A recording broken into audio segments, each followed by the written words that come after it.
In 1919, every wrench in a mechanic's shop was a single piece of steel, one handle, one socket, one size. If a shop handled 30 bolt sizes, it needed 30 wrenches. Joseph Johnson, a plant manager in Milwaukee, saw the problem and saw the fix. 5 handles, 10 removable sockets, one kit replacing an entire drawer, 5 tools doing the work of 50. That idea would grow into a multi-billion-dollar company with thousands of employees, operations in more than 100 countries, and a customer relationship that looks more like a cult than commerce. Johnson was not the first person to think about interchangeable sockets, but he understood something the others missed. Mechanics do not buy a new tool from a catalog. They buy it when it is in their hand. In 1920, Johnson and William Sidman left Black Hawk Manufacturing and incorporated Snap-on Wrench Company in Milwaukee with $25,000 in capital. Their first line was tiny, 5 drive handles and 10 sockets. They did not open a showroom. They hired salesmen, gave them tools, and sent them into garages and repair shops with one instruction: put the tool in the mechanic's hand and let him use it. The method worked. By the end of 1920, Snap-on had branch offices in 20 cities. By 1923, it had its first catalog and its first patent, a ratchet adapter Johnson designed himself. By 1925, 165 salesmen were visiting shops across the country. The sale was the demonstration, and the demonstration was the sale. After World War II, Newton Tarbell pushed the model further. He turned the sales force into a route system with permanent territories and regular weekly visits. The salesman did not cold call. He showed up every Tuesday or Thursday at the same shop at the same time and built a relationship. By 1945, every Snap-on salesman carried stock in his car and could deliver immediately. The mechanic saw the tool, held the tool, and bought the tool in one conversation. Then came the vans. In the late 1940s and 1950s, the walk-in van became Snap-on's signature. Each van was a mobile tool store packed with wrenches, ratchets, sockets, screwdrivers, pliers, torque tools, and diagnostic gear. Mechanics walked into the van, browsed the inventory, and tested the tools at their own workplace. By then, each dealer often carried $50,000 to $200,000 in stock. The van visited the same shops every week, knew the mechanics by name, and even offered to clean previously purchased tools every 6 months. The service was real, and the upsell was built into it. In 1990, the system became a franchise model. Snap-on became the first mobile tool company to offer franchise ownership. The brand supplied the tools, credit systems, training, and reputation. The franchisee supplied the route, the relationship, and the weekly presence outside the shop. Today, about 3,000 Snap-on franchise vans operate in the United States alone. The vans are custom-built by LDV with showroom-style interiors, lift gates, display walls, and merchandising systems. The total investment can run into the hundreds of thousands of dollars. No other tool company sells this way at this scale. Mac Tools, Cornwell, and others all follow the model Snap-on built. The weekly visit, the personal relationship, the rolling inventory, the immediate delivery. That is the template Johnson and Sidman established when they put a socket wrench into a mechanic's hand and watched him buy it on the spot. The franchise model has risk. Each year, hundreds of Snap-on franchises are bought back by the company. The ones that succeed understand that they're not selling tools alone. They are selling reliability, routine, and trust. The brand opens the door. The relationship keeps it open. That is part of why the tools cost so much. A Snap-on ratchet can cost more than similar tools from Craftsman, Husky, Gear Wrench, or Tecton.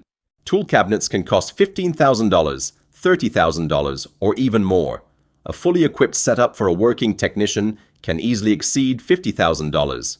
The price is not random. It rests on 3 pillars: quality, warranty, and credit. The quality is real. Snap-on manufactures in the United States, with facilities producing wrenches, ratchets, power tools, storage, and torque products. The company holds thousands of patents. One of the most important is the flank drive wrench design, patented in 1965. Conventional sockets grip bolts at the corners and round them off under high torque. Flank drive grips the flats, spreads the force, and reduces slippage. Competitors later copied the idea, but Snap-on did it first. The warranty is real too. Hand tools carry a lifetime warranty, and broken tools are often replaced on the route by the same franchisee who sold them. No warehouse shipping, no waiting weeks for approval. The van comes back, the mechanic hands over the broken tool and leaves with a replacement. For a professional whose income depends on the next job, that speed matters. Credit is the third pillar, and it makes the system more powerful. Snap-on Credit LLC handles formal financing, while franchisees also extend truck credit based on personal relationships. Mechanics make small weekly payments when the van arrives. A ratchet is not paid off before the torquey wrench is added. Then an impact driver, then a cabinet. The balance often never falls for long because the buying never stops. The payment is the reason for the visit, and the visit is the chance for the next sale. This can be fair or brutal depending on the customer.